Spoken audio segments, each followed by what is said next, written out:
Mesdames et messieurs, bienvenue à votre rubrique Le débat de votre émission 120 minutes Actu Soir. Et c'est avec plaisir que nous vous savons au rendez-vous donc du décryptage de quelques faits marquants de l'actualité au Bénin avec des invités en plateau. Le premier sujet que nous allons aborder, il s'agit donc de ces sorties de candidats Zanaï et justement analyser un peu les contours liés à cette sortie donc du président du parti Restaurer donc l'espoir. Nous allons en parler avec nos invités en studio et justement cette actualité qui concerne la mairie, la municipalité de Porto-Novo avec l'exclusion donc de la secrétaire exécutive et de la DAF, la directrice des affaires financières donc de la mairie.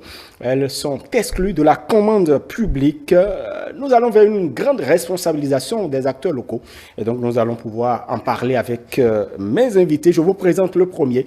Il a nom Mathieu Avlessi. Mathieu Avlessi, bonsoir. Bonjour Monsieur Onoui, bonsoir pardon Monsieur Onoui et mes amitiés comme par mes habitudes aux téléspectateurs. Voilà, merci pour votre disponibilité. Je rappelle que vous êtes acteur politique, vous êtes donc du Bloc républicain, vous êtes enseignant des marchés publics. Et justement, on en parlera dans le deuxième temps de nos discussions.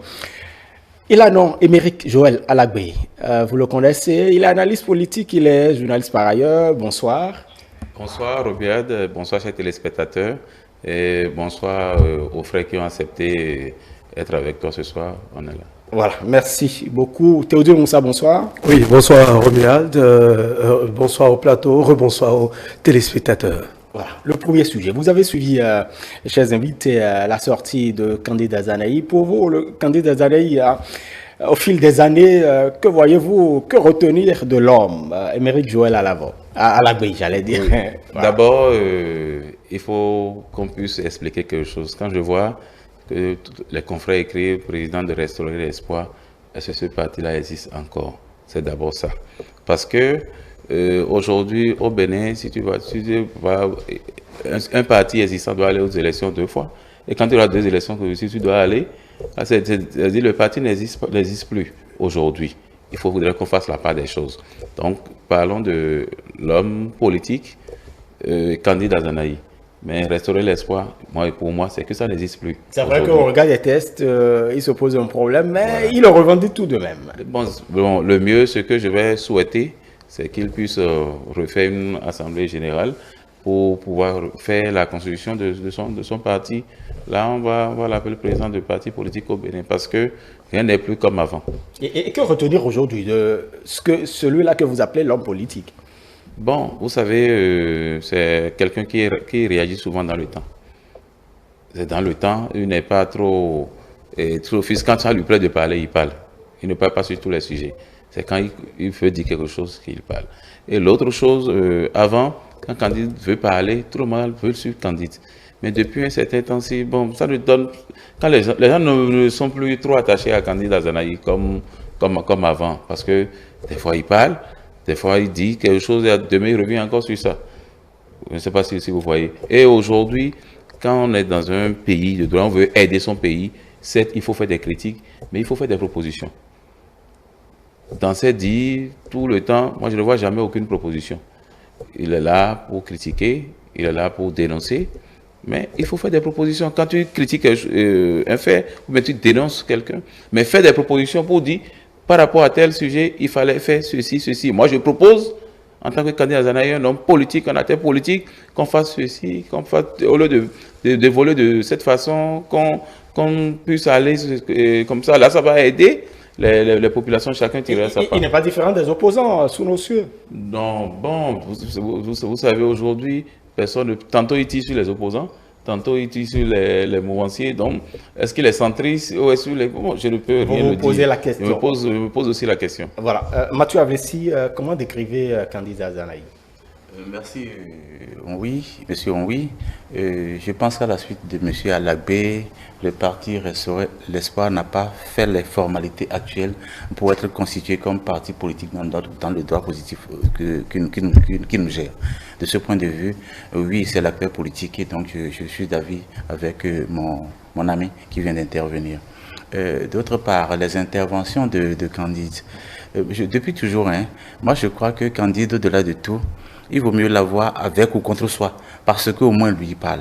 Il parle et on entend ce qu'il dit. Ce n'est pas comme les autres qui versent dans un mutisme teinté de méchanceté et d'hypocrisie. Je crois que Candide Azanaï en apporte un peu de ce point de vue pour qu'on le connaisse, qu'on sache qui il est. Et là, on sait comment le tenir. C'est déjà un pas et moi je suis à son actif. Maintenant, par rapport aux différentes déclarations, les différentes déclarations de Candide, j'observe que Candide est souvent resté conséquent vis-à-vis de lui-même et non vis-à-vis du peuple, vis-à-vis de la communauté. C'est ça ma lecture de lui. Par rapport à lui, il sait ce qu'il dit, il sait où il va, il sait sur quoi il veut intervenir pour attirer les projecteurs sur lui. Mais je crois que avec le temps, ce n'est plus comme par le passé où ces sorties étaient très suivies et tout. Mais l'un dans l'autre, je dis, il vaut mieux l'avoir avec ou contre soi, parce qu'au moins lui il parle et on peut l'entendre, on peut savoir comment le cerner, c'est déterminé. Mais non, au vu des différentes sorties, et par rapport à, je ne sais pas... Par rapport à la déclaration, on en vient. Voilà, le temps de donner justement la parole également à Théodore Moussa. Oui, je suis d'avis avec mes prédécesseurs par rapport à je dirais, à la formation politique dont il se prétend être le président. Bon, de toute façon, ce n'est pas un problème pour le candidat. Pour le candidat, mais pour le pays et pour les structures que nous avons formées, ça pose un problème. Et je suis sûr que ça sera, en fait, les autorités au plus haut niveau, le ministère de l'Intérieur et autres, seront en train de penser sur la question et ça sera réglé d'ici là. Maintenant, nous pouvons accepter que c'est l'homme politique. Oui, l'homme politique, c'est lui qui fait de ces sorties-là et qui donne son point de vue. C'est vrai, Candide Azanaï, monsieur Candide Azanaï, il fait de ses sorties quand il a envie de parler, quand il... c'est vrai, il n'opine pas sur toutes les questions, comme l'a dit monsieur Alaoui tout à l'heure, monsieur Avessi. Il ne parle pas sur tout, il ne réagit pas face à tout. Mais quand il y a des questions, des sujets quand même qu'il estime à son niveau brûlant, il monte au créneau et il parle. Est-ce que il a l'audience d'auparavant? Là se pose la grande question. Mais l'autre chose, c'est le contenu de ce qu'il livre contre message qui me rend un peu, me met un peu perplexe et m'amène à me poser beaucoup d'interrogations parce que, je l'ai dit, puisque des acteurs politiques n'en ont pas dit autant, ils ont été interpellés.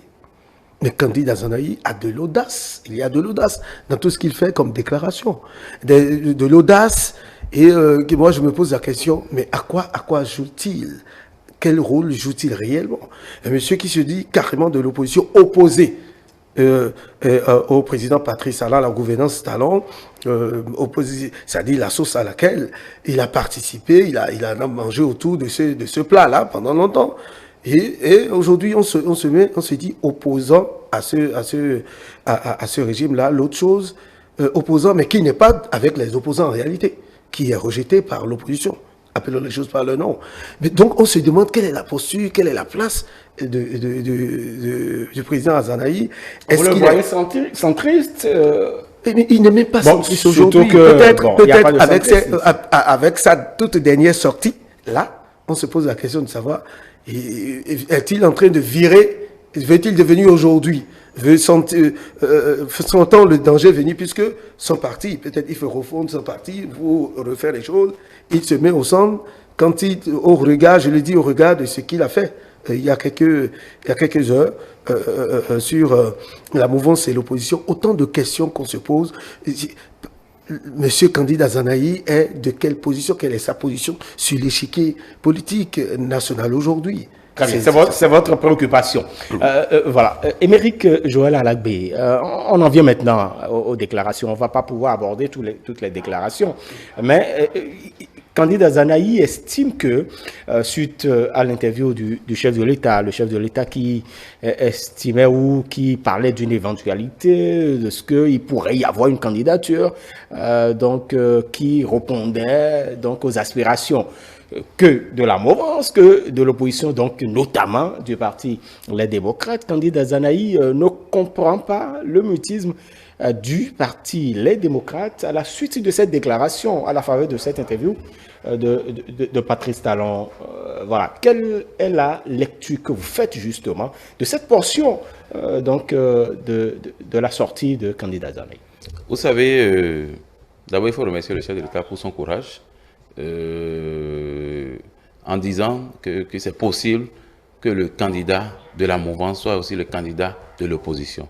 Ça veut dire que c'est quelqu'un qui veut la paix dans ce pays. C'est quelqu'un qui veut que tout se passe bien. Et c'est quelqu'un qui veut laisser le pouvoir à un choix populaire. C'est-à-dire un choix où la mouvance et l'opposition, chacun va se retrouver là. Mais l'autre chose qu'il faut comprendre, en réalité, quand on prend l'actuel code électoral, et nous revisitons un peu le code, les démocrates, ils ont le parrainage. L'opposition, ils ont le parrainage. Et c'est 28. La mouvance, ils ont un nombre suffisant. Si aujourd'hui, je donne un exemple, quelqu'un démissionne par exemple des démocrates, un seul député démissionne des démocrates et ne donne pas son parrainage à personne, les démocrates ne pourront pas aller aux élections présidentielles. Ils auront 27. Avant que la mouvance n'accompagne pas peut-être 2 ou 3 parrainages au niveau de l'opposition, mais il faut d'abord, même si l'intéressé, le maire ou le député, si ça doit être contresigné par le président du parti. Abdoulaye Biachara doit signer, ou Joseph Effa Diobone doit signer d'abord, pour qu'on puisse sauver les démocrates. Ça, là, il y a cet aspect-là qu'il faut voir, qu'il ne faut pas négliger. L'autre chose, ce n'est pas seulement que Patrice Talon qui a commencé par dire que c'est possible qu'il y ait une alliance et autres. Aujourd'hui, c'est un duo. On peut peut-être, la mouvance peut être en train de viser un candidat et l'opposition aussi peut-être est en train de faire les courses pour pouvoir viser le même candidat. C'est ce qu'on veut dire par là. Et l'autre chose, on peut prendre peut-être, c'est des trucs que je suis en train de jeter. C'est des spéculations. Oui, peut-être le président peut venir peut-être de la mouvance, le vice-président peut venir de l'opposition. C'est des négociations pour pouvoir permettre à tout le monde de se mettre ensemble pour qu'il y ait une véritable paix dans ce pays. Mais Candide Azanaï ne le voit pas. Non, le problème de Candide Azanaï, je vais vous le dire. Il dit, on ne gère pas tout dans la violence, on ne gère pas tout dans le bruit. Est-ce que vous voyez un peu? Il a dit que les démocrates n'ont pas réagi. Les démocrates lui ont dit qu'ils sont contre ça. Les démocrates ont dit à Candide qu'ils sont contre. Ils ont dit à Candide que ça ne les arrange pas. Est-ce qu'ils savent réellement ce que demain serait? Et les démocrates même ne savent pas.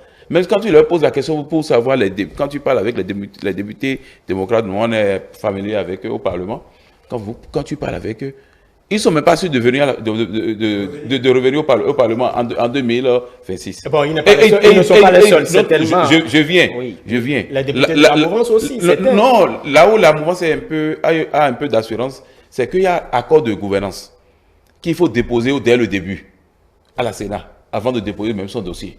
On dit, je suis en accord de gouvernance, lui peut le renouveau peut dire, je suis en accord de gouvernance avec le BR, il y a aussi le peut de renouveau avec les FCBE, ou bien avec les démocrates. Donc il y a les attentes pour pouvoir se sauver au cas où on n'aurait pas 20% dans une circonscription électorale. Et aujourd'hui, la forte chance pour l'UP, le renouveau et le BR, c'est que les deux peuvent se mettre ensemble. La dernière fois, on a suivi Paul Hunkwe. Paul Hunkwe qui a dit que lui, il est en train déjà de négocier, qui veut rentrer dans les négociations avec l'UP, le renouveau. Il a eu à le dire. Mais les démocrates, s'ils ne font pas, il n'y a pas le pays, il faut regarder le pays, il faut faire balader. Bon, ils vont négocier avec qui? Ils vont négocier avec la mouvance. Ils ne peuvent pas négocier avec les FCBE. Je ne sais pas si vous voyez. Quand on prend même les derniers résultats par rapport à 2023, et on fait un peu le point. Si FCBE veut négocier, FCBE est obligé de négocier avec un parti de la mouvance. Si les démocrates veulent négocier, ils sont obligés de négocier aussi avec un parti de la mouvance. Donc rien n'est pour dire que non, moi je ne vais pas rester avec CEO. Ils vont réagir, ils vont dire quoi? Ils ne diront rien. Et pourquoi vous estimez qu'ils ne diront rien? C'est un parti. Je dis qu'ils ne diront rien parce qu'aujourd'hui, vous avez déjà observé que les démocrates qui criaient le code électoral, ils n'ont pas aux élections. Bon, ils ont commencé déjà par travailler. On y revient. Émeric et Joël, on y revient. Mais le temps, je vous fais la question. Mais pourquoi ça gêne ou ça gênerait peut-être Candide Azanaï que la mouvance, qu'il y ait une éventualité donc d'une candidature commune, mouvance, opposition pour la présidentielle notamment? C'est pour ma part le reproche que je peux faire à Azanaï dans toutes ses sorties. Les autres, je dis, il est cohérent vis-à-vis de lui-même, pas vis-à-vis du peuple. Ça, c'est autre chose. Mais de là à dire qu'il n'est pas d'accord avec cet élan du chef de l'État qui tend la perche aux démocrates. Ce n'est qu'une éventualité. Le chef de l'État, pourquoi pas? C'est une perche tendue. C'est une perche tendue pour dire, attends, le Bénin nous appartient à tous. Il n'y a pas d'opposants au Bénin. Il y a des opposants, des individus béninois, entre les individus béninois, des groupes béninois. Les Béninois sont tous les mêmes, le pays nous appartient à tous. Et on a de raisons de pacifier ce pays. On a de raisons d'aller en 2026 aux élections festives comme par le passé. Et je crois que c'est un peu cela que prône le chef de l'État. Il devrait, pour ce que je lui connais, dire voilà, pour la paix, ça pourrait se faire. Maintenant, les autres variantes qui pourraient intégrer, pour tirer le voile de son côté, il les intègre. Mais s'il ne veut pas les intégrer, qu'il trouve que ce n'est pas ça, et qu'il n'est pas d'accord avec, comme l'a dit Émeric, et l'a dit aussi Théodule, la violence ne gère rien de bon. Et c'est un monsieur un peu trop... Bon, il n'est pas question de violence. C'est l'élan quand il déchire les partis, c'est qu'il instaure la violence. Quand il les oppose, c'est que ça crée la violence. Aujourd'hui, vous avez on ne va pas dire qu'il crée la violence. La pression, il estime qu'il ne devrait pas y avoir. Ça s'entend.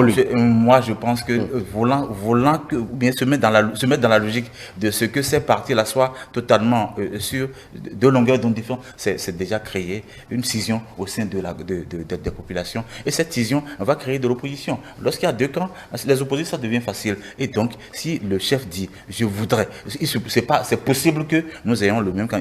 C'est du Bénin, il s'agit. Et le Bénin a besoin d'être pacifié. Le Bénin a besoin d'être construit tel que ça se fait aujourd'hui. Et j'ai toujours dit, ce qui s'est fait depuis 9 ans, bientôt 10, je ne voudrais pas qu'on fasse des reculs. Je ne voudrais pas qu'on recule. Nous ne devons plus reculer. J'ai chanté ça la dernière fois ici. Et ça, je crois, je suis un enfant de la Révolution. Et je persiste de signe. On doit faire des pas en avant, mais on n'ira pas en arrière. Et ce qu'il dit, c'est déjà comme si il voudrait que tout se casse. Or, dans d'autres contextes, on peut faire des grèves, on peut ne pas être d'accord tout en préservant les acquis. Préservons les acquis. Travaillons à ce que demain soit meilleur pour nos enfants. Ce n'est pas en nous divisant qu'on va construire le Bénin. Et que, de ce point de vue, M. Azanaï, il a de raisons de mettre la main dans l'eau, bien comme on dit chez nous traditionnellement, une balle de ciment, quoi, pour que le pays soit apaisé. Je lui suggère ça. Je lui concède ça. Je lui concède les autres sorties, parce que Théodule l'a dit. Hein. Dans d'autres contextes, avec ces différentes sorties, même hier, quelqu'un m'a interpellé, comment se fait-il que, avec tout ce qu'il dit, il dit non. Si le chef a trouvé qu'on peut le laisser parler, parce qu'un droit qui n'a pas d'intérêt, pas d'action. Nous, on n'a pas intérêt à agir contre lui, à dire que c'est du chef il parle, qui trouve que, bon, voilà, on peut le laisser parler. Peut-être que ce qu'il dit lui inspire des choses. Et bon, donc il le laisse faire, c'est tant mieux. Si tant est que ça peut nous permettre d'entendre de lui, pour s'apprêter pour des éventualités, je crois que ce ne serait pas mauvais, mais soyons paisibles, apaisons le pays et travaillons à ce que les élections prochaines se passent dans la paix. Est-ce que Candide Azanaï quand même ne dit pas ce que peut-être certains compatriotes pensent, parce que une entente entre l'opposition ou un parti d'opposition et puis un parti de la mouvance, certains compatriotes trouvent ça malsain, malvenu? Oui, mais c'est possible ce que vous dites, mais si l'homme politique que nous connaissons, Candide Azanaï, il doit être le relais de ce que des citoyens, excusez-moi de dire, des citoyens peut-être lambda, qui ne comprennent pas le jeu politique, les tractations politiques, les négociations politiques, quel est le niveau, le degré. S'il doit être le relais de tout ça, moi personnellement, je suis pas d'accord. Ça me rend.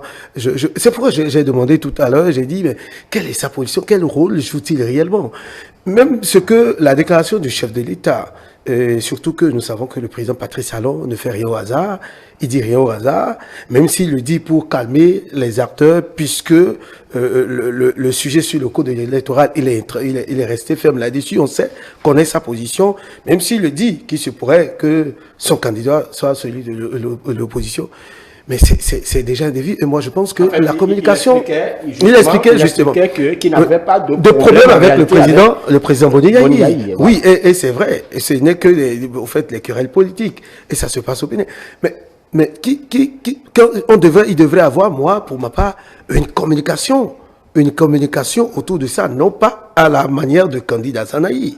Non, ça, c'est déjà la preuve que il y a les acteurs politiques au plus haut niveau pensent à la paix, c'est-à-dire parce que 2026 c'est une période cruciale, c'est fondamental. Il faut tout faire pour que tout ça se passe, que tout se passe bien. Mais pour que tout se passe bien, mais il faut des prédispositions. Chacun à son niveau doit travailler et dire.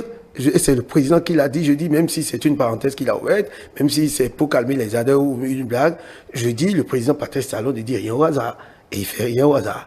Et donc, on devrait... Je me dis, est-ce que c'est ça que les démocrates ont saisi, puisque, Emery l'a dit tout à l'heure, depuis un certain temps, vous allez constater, il y a un calme autour de cette question-là. On dit, ok, écoutez, ce n'est pas grave. Ils en parlent dès qu'ils ont l'occasion de communiquer, ils en parlent, mais tout de même, on continue de faire le travail. Et donc, candidat Azanaï ne devrait pas être... Pour l'homme politique, c'est un homme politique, c'est un haut responsable. Il est opposant à Patrice Talon. Et donc, moi, je ne le vois pas sous ce temps, mais je vois l'homme politique qui a assumé de hautes responsabilités dans ce pays. Et donc, il n'y a pas raison qu'il soit le relais de ce que de villes individus parlent. Il sait, le secret d'État, comment ça se négocie, surtout ancien ministre délégué en charge de la défense. Ce n'est pas n'importe qui. Donc, moi, je dis, il faut comme mes prédécesseurs, il faut qu'il y ait du calme.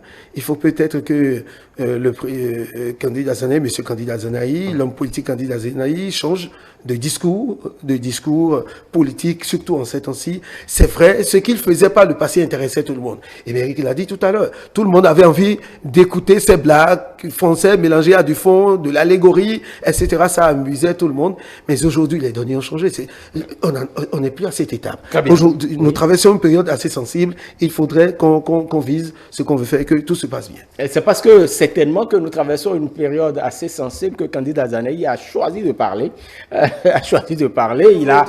Il ne veut pas voir la mouvance et l'opposition, en tout cas, au-delà de tout. Voilà. Il a dit quelque chose, il s'étonnait donc du mutisme du parti Les Démocrates, mais il a dit qu'il fera pression. Est-ce que c'est la pression qui a commencé? Vous avez vu passer une image aujourd'hui, candidat Azanaï avec l'ancien président donc Boni-Yayi. Est-ce que c'est la pression qui a déjà démarré? Émeric Joël. Oui. Bon, d'abord, le président Boni-Yayi, le président du parti Les Démocrates, il faut lui reconnaître quelque chose. C'est quelqu'un, lui, il est free, il est dans son one-man show tout le temps. Quand quelqu'un demande à aller le voir, s'il est à Cotonou, il va recevoir la personne. S'il est à Parakou, il va recevoir la personne. Donc, il n'y a pas de pression par rapport à lui.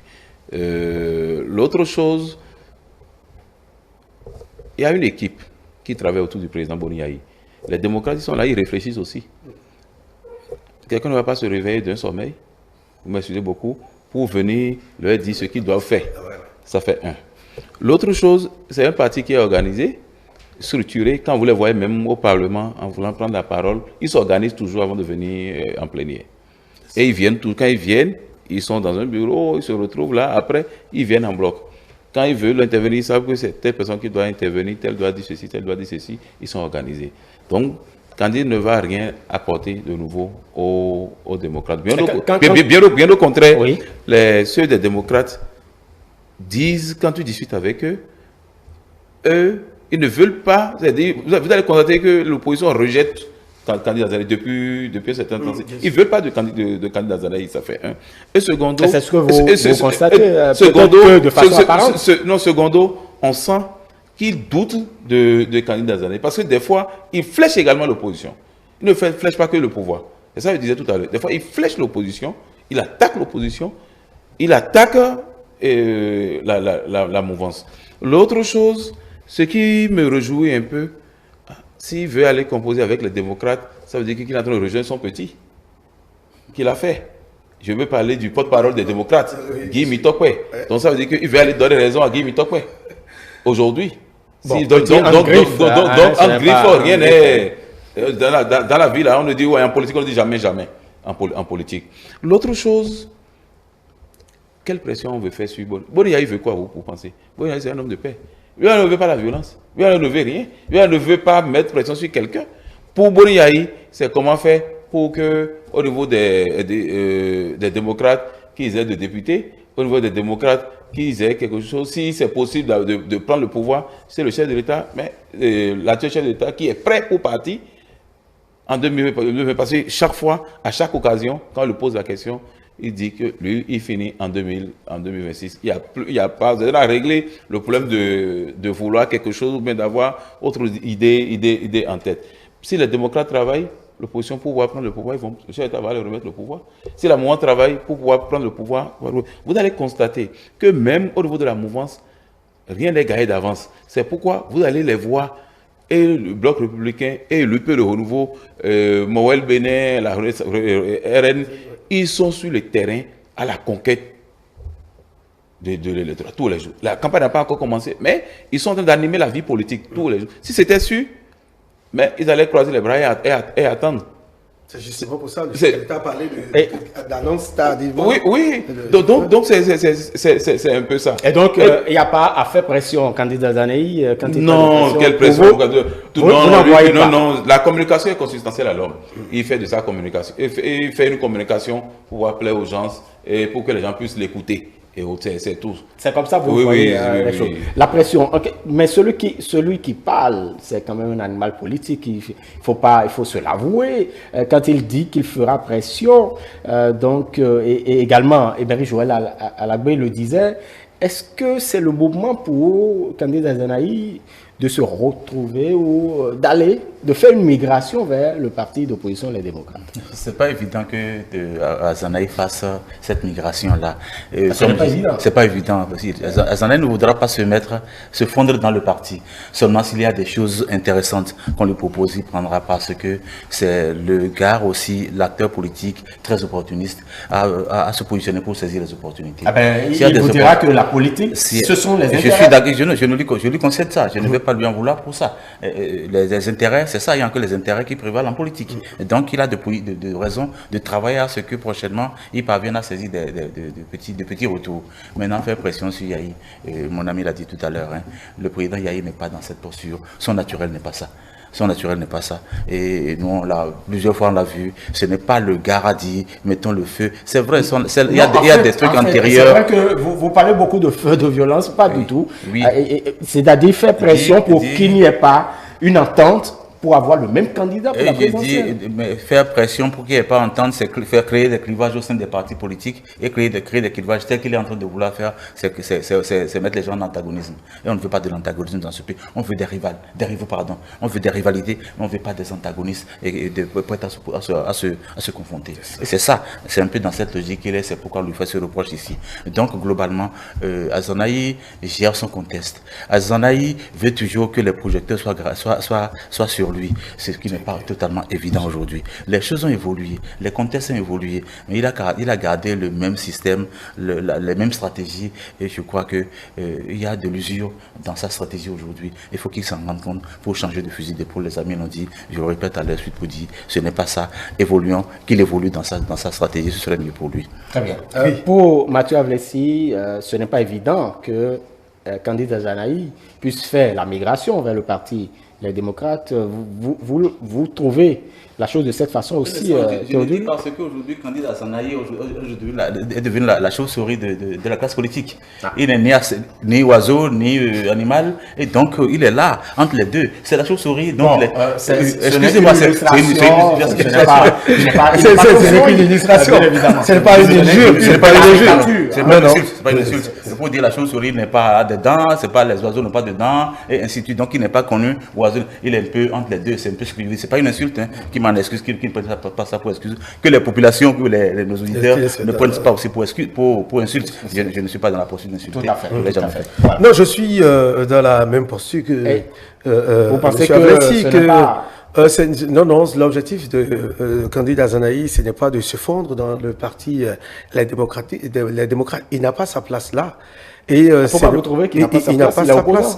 Il est opposant, d'accord, mais il n'a pas ça. C'est pas cette forme d'opposition qu'il est en train de faire. Il sait qu'il ne sera pas accepté de l'autre côté parce que même le président Boni Yayi, qu'il avait servi, dont il a été le ministre, le connaît. Et il connaît. On connaît l'animal candidat Zanaï depuis la RB et jusqu'à aujourd'hui. Et le rôle qu'il joue aujourd'hui, beaucoup se posent la question. Je rejoins M. Alagbe qui dit qu'est-ce qu'il a apporté, quelle pression a-t-il à faire sur le président Boni Yayi ou sur les démocrates. Je ne crois pas, mais c'est pour moi je ne parle pas de président candidat Zanaï, je parle de l'homme politique candidat Zanaï qui donne son opinion, qui avait une audience, mais bien une audience, quoi qu'on dise, par le passé, une audience qui, à un moment donné, a commencé par s'estomper, mais qu'il a voulu réactiver en se mettant dans cette position qui lui permet de donner de la voix. Mais pour sa toute dernière sortie, moi je pense que oui, c'est l'homme politique qui est en train de faire des démarches, qui ne sera pas rejeté comme quand il dit qu'il veut rencontrer le président Boni Yayi, on l'a dit tout à l'heure. On a vu l'image. Oui, on a vu l'image. Le président en tout cas, Boni on a vu Yayi une image. ne dira pas non. Et il va l'écouter, échanger les blagues et tout. Chacun pourra se rappeler des choses, peut-être des coups bas, les faux trucs qu'on avait eu à faire. Ça, c'est entre eux, je n'en sais rien. Mais je dis je demande que vraiment qu'il n'y ait pas de discours de clivage, de discours à créer de dissensions, à activer la tension qu'il y a. Aujourd'hui, nous sommes en train d'observer que la mercure est en train de baisser en termes de revendication, on passe à autre chose. C'est-à-dire chacun descend déjà sur le terrain. Et Méric l'a dit tout à l'heure, et Mathieu aussi l'a dit, les gens descendent sur le terrain pour travailler parce que les 20%, c'est énorme. Et on pense déjà aux accords. Comment? Oui, on en est là. Plutôt que d'activer, d'entretenir des discours qui vont créer quelques positions rigides dont on n'en a pas besoin. En tout cas, les institutions de la République, sinon les structures qui interviennent dans l'organisation des élections peaufinent déjà et puis se préparent. Vous avez certainement vu passer cette séance qu'a initiée la Commission électorale nationale autonome. Et donc, les partis se préparent certainement, comme vous l'avez dit, et même Joël Alagbe, peut-être que les tout prochains jours, nous offrirons quelques autres éléments pour pouvoir mieux apprécier, pour voir si la pression qu'a promise candidat Zanaï est en train d'avoir de l'effet ou autre chose. Donc, on reviendra certainement pour en parler avec nos chers téléspectateurs. On va passer au deuxième sujet. Donc, nous parlerons de la municipalité de Porto Novo. Exclusion donc de la secrétaire exécutive et puis de la DAF, de la commande publique. Il s'agit des marchés publics. Qu'est-ce qui s'est passé réellement? En fait, qu'est-ce qui s'est passé au regard de la décision que nous avons lue? Émeric Joël Alagbe à Porto Novo, à la mairie de Porto Novo. Bon, d'abord, ce n'est pas un truc étonnant pour moi. Vous savez, de novembre, décembre, janvier, il y a eu plusieurs missions de contrôle à la mairie de Porto Novo. Et j'avais déjà, dans mon journal, j'avais déjà annoncé ça en janvier pour dire pourquoi en 3 mois, il y a eu tant de missions de contrôle dans une ville. Il y a des missions qui viennent, ils font 1 mois, là, sans bouger. Ils sont là en train de travailler. Donc, ça n'a pas étonné même les agents de la mairie. Les agents de la mairie, ça ne les a pas étonnés. Les populations ne sont pas également aussi étonnées parce que on donnait, quand on sentait venir le truc, on informait au fur et à mesure. Il y a le 21 mars, il y a pratiquement environ 9 cadres de la mairie qui ont été écoutés. Ils sont partis aux environs 9, ils sont rentrés vers 23h. Le vendredi 21 mars. Donc, on voyait déjà. Mais qu'est-ce qui se passe? Le gouvernement a fait des réformes. Et c'est pour rendre plus fiable la gestion au niveau des communes. On a écarté les politiques. On a mis des cadres. On a même fait des tirages au sort pour que les gens puissent réellement travailler. Donc, il n'y a pas accord entre politique et cadre. Le politique joue son rôle, les cadres doivent jouer également leur rôle. Et c'est ça la loi, cette loi-là vient protéger les politiques. Qui, avant, n'importe qui venait voir le maire dit oh, je veux marcher, donner tel marché à telle personne, donner tel marché à telle personne, je fais ceci. Et oh, non, le maire ne gère plus rien. L'ordonnateur de budget, c'est la SE. Là, il y a une personne responsable de l'apparition des marchés publics qui est à la mairie, qui travaille et en collaboration avec la SE, parce que c'est la SE qui coordonne tout ça. Mais aujourd'hui, qu'est-ce qui s'est passé? Quel est réellement le constat? Dans la décision, j'ai lu une partie où la SE dit j'ai voulu responsabiliser, selon mes prérogatives, la PRMP en lui donnant le pouvoir de gérer la gestion des marchés sous seuil de dépenses. Le lendemain, elle m'a écrit pour me dire non, pour donner un refus. Après, j'ai voulu prendre le DST. J'ai pris le DST qui m'a écrit également pour donner son refus. C'est dans cette optique que madame, je ne vais pas appeler le nom, elle a appelé le nom, j'ai même oublié. De toute façon, c'est dans la décision. Une collaboratrice à elle qui a commencé par jouer le rôle jusqu'en 2023, sans aucune note de service. Et que c'est en 2023 qu'elle a eu à lui faire une note de service pour lui donner ce pouvoir-là et ce qu'elle est en train de gérer jusqu'à ce jour. Donc sa responsabilité est engagée dans tout. Ce qu'on reproche, c'est dire ces marchés-là, s'il était même que la PRMP qui avait refusé était même associée dans la gestion de ces marchés pour avis, peut-être que ça allait limiter les dégâts en tant que cadre, elle allait peut-être donner ses observations et autres. Mais elle a été également écartée. Je donne des exemples où je vais parler de l'entretien, par exemple, des véhicules légers et des véhicules poids lourds de la ville. C'est un truc où, au niveau du PPM, ou comment on appelle, plan de passation, le truc c'est en global. Si on veut passer un marché, on passe un truc global. On procède à un appel d'offres. Oui, on procède à un appel d'offres. Mais ils ont fractionné pour que ça soit du gré à gré. C'est gré à gré que vous appelez, non?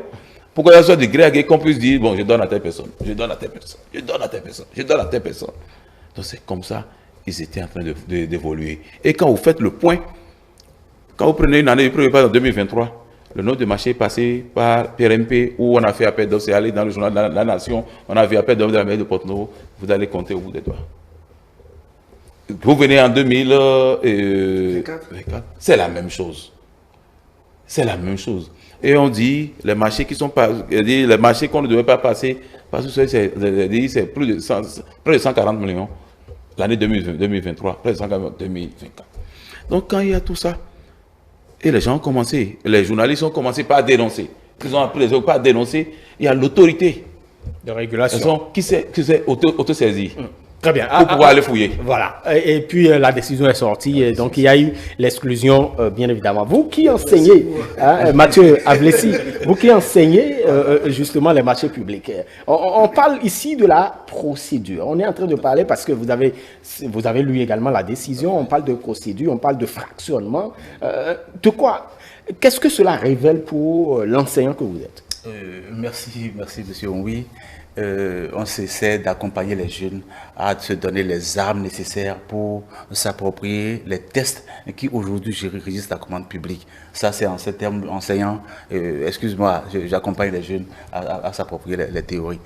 Bon, merci. Je crois par rapport au problème posé, c'est un peu, nous cadres, on fonctionne un peu mal et quand on a un petit pouvoir, on le gère avec un peu trop d'autorité. Sinon, il n'y a pas de raison que la PRMP ne s'associe pas à la SE, qui est l'autorité approbatrice de la commande publique, pour que les choses se passent bien. S'il y a quelque chose qui se passe, s'il y a que la PRMP s'est retirée, c'est parce qu'elle a compris certainement que dans le respect de la procédure, il y a un problème et qu'il ne veut pas se retrouver dans cette difficulté parce que quand on ne veut pas respecter les tests, il se dit attention, si vous fractionnez que vous voulez aller comme ça là, je ne veux pas m'associer à ça. Bon, aujourd'hui, elle en est épargnée parce qu'elle est respectueuse des dispositions légales. Quand vous venez en chef, autorité approbatrice, et que vous pensez que de ce point de vue, vous pouvez tout faire, ce n'est pas bon.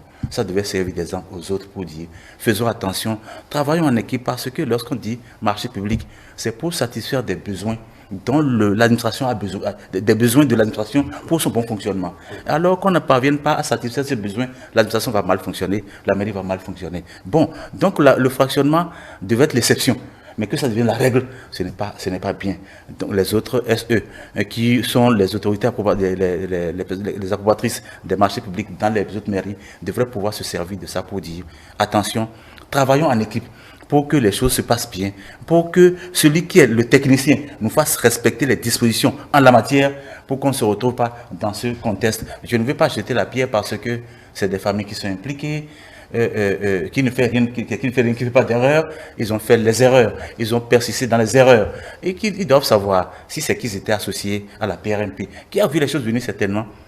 Même un tiers peut se saisir d'une passation ou d'une commande qui soit irrégulière, une commande irrégulière, pour que l'autorité... Donc il y a trop de dispositions. En fait, quand vous parlez de tiers, c'est-à-dire que la personne aurait participé peut-être au marché et n'a peut-être pas gagné. On l'a évincé. Si on l'a évincé, il devient tiers. Mais il se dit attention, voici ce qu'on devrait faire, qu'on n'a pas fait. Et il se plaint à l'autorité. Il se plaint à l'autorité pour dire voici ce qui devrait se faire, ça ne s'est pas fait, je suis évincé. Une fois, deux fois, trois fois. Donc quand on me dit que il y a des commissions qui sont restées plusieurs mois à travailler là, ça veut dire qu'il y a trop de travers. Que les autres qui sont là aujourd'hui, on ne peut pas se réjouir de ce que un cadre soit exclu de son travail, de sa profession réelle. Parce que là maintenant, je ne sais pas à quelle sauce ils seront mangés, ils seront là peut-être plus dans la grande activité, ce n'est pas bien. C'est aussi des ressources que nous perdons parce qu'on a besoin de toutes les compétences pour que le pays fonctionne bien. Encore qu'au niveau des mairies, il n'y a pas beaucoup de hauts cadres pour faire bien fonctionner l'administration. Donc je crois qu'on ne se réjouit pas de ça, mais ça devrait servir de leçon pour que les gens se disent l'ARMP peut s'autosaisir sur les tiers intéressés. Quel est le rôle de l'ARMP?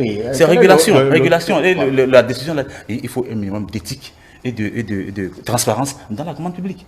Et si vous faites, les dispositions sont là. L'ARMP ne vient pas pour dire attention, je vais frapper, non. Mais est-ce que vous aviez respecté les dispositions? Oui, non. Si c'est respecté, c'est bon, vous êtes blanchi. Mais ça, c'est pas bon. Ça, c'est pas bon. Quand ça se cumule, vous avez la sanction que ça appelle, on vous l'applique. Donc, ce n'est pas que les gens viennent en méchant monsieur pour tout sanctionner, non. Mais ils veulent que vous respectiez les dispositions prévues par le secteur, la commande publique. Vous ne les respectez pas, vous avez fractionné. Ça encore, c'est peut-être l'exception, parce que vous voulez peut-être aller vite sur un besoin qui est pressant. Ça, donc, c'est obligé que ça doit être l'exception, mais que ça devienne la règle. Et comme ils disent ce que dit tout à l'heure Émeric, et qui disent que tout est devenu ça, et que la commande publique, les dossiers d'appel d'offres là, se comptaient parce que tout est fractionné. Bon, la PRMP, ce qu'on lui remet, la SE laisse le faire, elle fait. Mais ce qu'on ne laisse pas, si c'est fractionné, je laisse ça là-bas, je ne suis pas mêlé de ça. C'est ça. Et je crois que tout cadre doit pouvoir se dire, il y a et surtout par rapport à la commande publique, c'est sensible. La commande publique est sensible, c'est trop de dispositions du droit. Et le fondement, c'est la transparence et l'équité.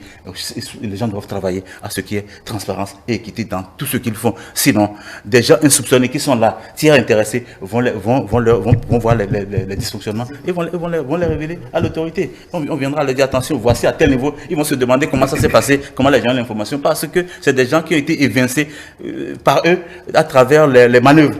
Et donc, il faut faire attention. Moi, je ne suis pas là pour vraiment jeter la pierre. Je ne suis pas là aussi pour dire que non, mais que les familles s'apaisent, ceux qui sont sanctionnés, qui s'apaisent pour qu'ils prennent la leçon, pour que demain d'autres ne viennent pas à tomber dans ça. C'est un peu ça le rôle de l'autorité, hein.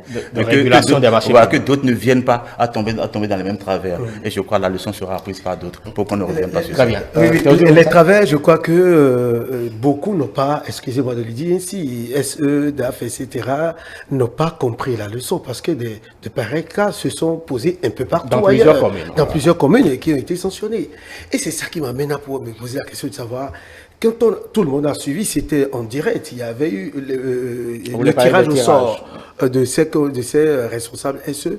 Mais n'ont-ils pas été formés? Ça, nous avons un grand patron du secteur avec nous. Mais n'ont-ils pas été formés au SE, DAF, etc.? Il y a eu des formations qui ont suivi, bien Est-ce qu'il y a eu des formations qui ont suivi pour qu'ils s'approprient véritablement des tests? Savoir quelles sont leurs limites? Comment est-ce qu'ils doivent travailler? Avec qui ils doivent se reposer? Quelles sont les manœuvres dont ils disposent? Où et quels services doivent les appuyer? C'est autant de questions que je me pose. On se souvient de Pomassé, de Tantountounan, etc. Aujourd'hui, c'est Porto Novo, où c'est la grande ville, où tout le monde devrait avoir les yeux rivés sur ça. Cotonou, Porto Novo, Paracoudougou, etc.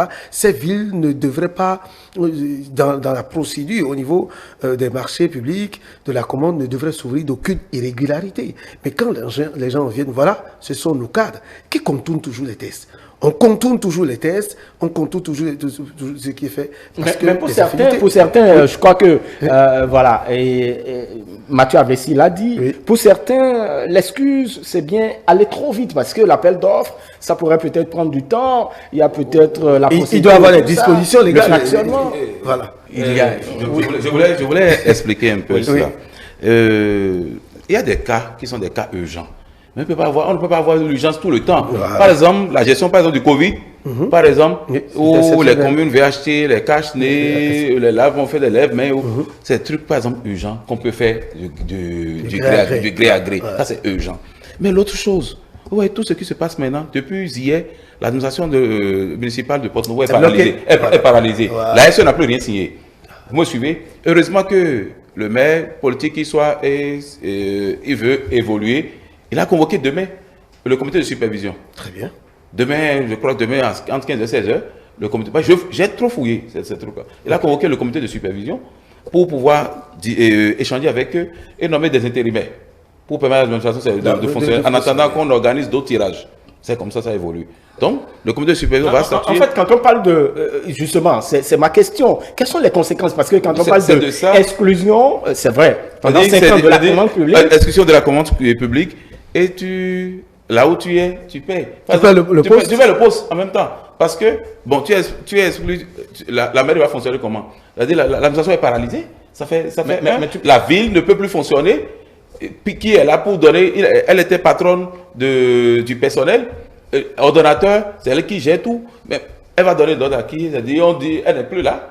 Et donc c'est pourquoi, par exemple, j'ai fouillé aujourd'hui, on m'a même dit, aujourd'hui, il a même déjà arrangé ces trucs. Et elle attend même passer le service à l'intérimaire. En tout cas, pour nous donner des informations. Parce que on a dit la décision, elle a commencé du 31. Immédiat, c'est-à-dire du 31 mars 2025 au 31 mars 2030. Au 30 mars, voilà. Au 30 mars du moins 2030. Donc c'est ça. Il ne faut pas, à cause d'une personne ou deux personnes, paralyser toute une ville. Et il faut se rappeler que c'est la seule ville qui est inscrite dans la constitution béninoise. Donc à Porto-Novo doit normalement servir d'exemple pour les autres villes. Porto doit servir d'exemple pour les autres villes. Et nous avons eu plusieurs cas. Donc c'est pourquoi moi je tiens à ce que, en dehors des sanctions administratives, disciplinaires et autres, la justice doit s'auto-saisir pour qu'on puisse arrêter la saignée. Parce qu'on ne sait pas ce qui se passe dans les autres communes. Où on met la pression sur les bonnes dames pour leur vendre les tickets. On met la pression sur ceux qui ont les boutiques qui ne revendent même pas. Et autres, on dit, on passe chaque mois prendre l'argent chez eux. Parce que la mairie a besoin d'argent pour fonctionner? Non, on va faire tout ça au niveau de... ce qui est normal. Il faut de la mobilisation des recettes. Et on va dilapider les sous. On va dilapider les sous. Donc le mieux, c'est qu'on arrête maintenant la saignée, parce que ce n'est pas Porto-Novo, ça n'a pas commencé par Porto-Novo. On a donné des exemples. Donc il faut que la justice puisse réellement se saisir de ce dossier et qu'on puisse voir réellement clair dans le dossier. Voilà. Même si on nomme des intérimaires et autres, il faut aller au bout.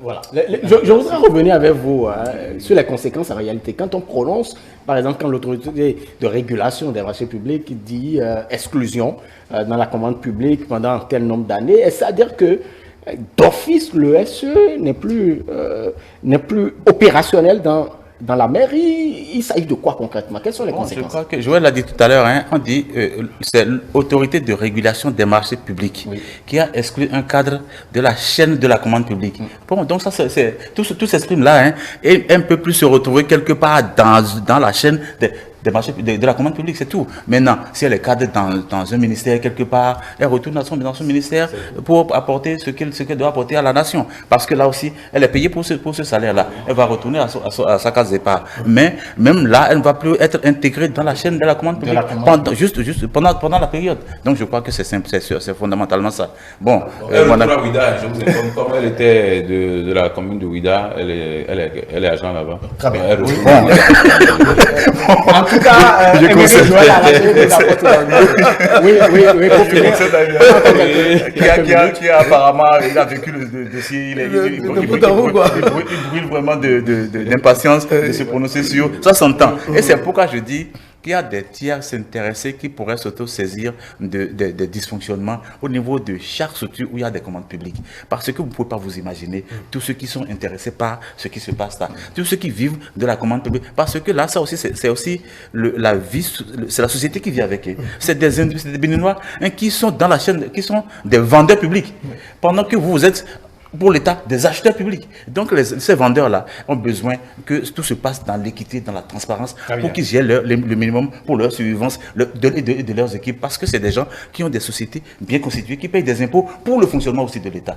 Donc, on doit pouvoir gérer les choses avec transparence, pour que l'État aussi soit géré avec transparence. C'est très important, et les individus doivent pouvoir mettre la main à terre, fonctionner avec beaucoup d'humilité, pour que tout se passe bien, pour qu'on ne se retrouve pas là à exclure pratiquement tous les cadres habilités à faire ces activités. Là. Sinon, on aura qui pour le faire. Voilà, on n'a plus le temps. Non, je voulais juste dire quelque chose en une minute. Ce qui frustre les cadres de la mairie de Porto-Novo, ce qui les frustre, c'est quand les réformes sont venues, nous avons assez de cadres dans la mairie de Porto-Novo. Mais après les réformes, ils sont tous allés au carreau. On a envoyé les cadres pour cadre vie. Mais c'est ces cadres là qui viennent maintenant. Émeric, vous permettez, Émeric, on ne va pas parler des frustrations parce que les réformes également engendrent des frustrations. Je n'en dis rien, bien évidemment. Merci beaucoup à vous. Émeric, merci beaucoup à vous, analyste politique. Merci à vous, Mathieu Ablessi, acteur politique. Merci à vous, Théodule Moussa. On n'a pas tout le temps, certainement on reviendra. Mais c'est des leçons, c'est des enseignements. Donc, pour les autres cadres qui sont dans les autres communes du Bénin, c'est important parce que se voir exclu de la commande publique, alors que vous êtes appelé à faire ça, c'est compliqué, c'est vraiment difficile. Mesdames et messieurs, c'est fini pour nos discussions de ce soir, pour le compte de ce numéro de votre émission 120 minutes Actu Soir. On va se retrouver donc jeudi prochain, puisque demain vous avez rendez-vous avec le Forum politique, avec Agapit Napoléon Maforican, notre consultant politique. Vous aurez donc Joël Ataguerebe, sans oublier donc Georges Anagonou. Vous restez donc connectés à nos différents canaux digitaux. Vous avez notre site internet www.etelebénin.com, notre chaîne YouTube ETL Bénin, sans oublier notre page Facebook et notre compte Ins. Vous pouvez télécharger également nos applications mobiles à travers Play Store et App Store. Nous allons vous retrouver très incessamment sur nos antennes et vous n'oubliez pas, vous nous suivez du studio François-Xavier Noumon. À bientôt.